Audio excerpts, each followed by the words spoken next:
नमस्कार शुभ सकाळ आज मंज कथार आम टांगी चौदार ब्लॉक पाई एक खुशी खबर टी होउची आम टांगी चौदार ब्लॉक उच्चपदा पंचायत कढ़ई ग्रामर आमर जड़े झील आईएएस भावे उपजिलापाल भावे नियुक्ति पाई आसंता अगस्ट मास 10 तारिख रे से सुंदरगढ़ उपजिलापाल भावे नियुक्ति पाइबे।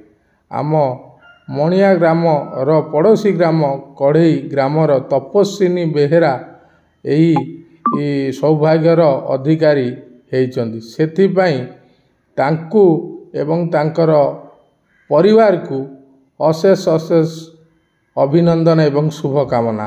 कारण तांको पाई आम टांगी चौदार ब्लॉक उच्चपदा पंचायत आमर गर्व अनुभव करुची।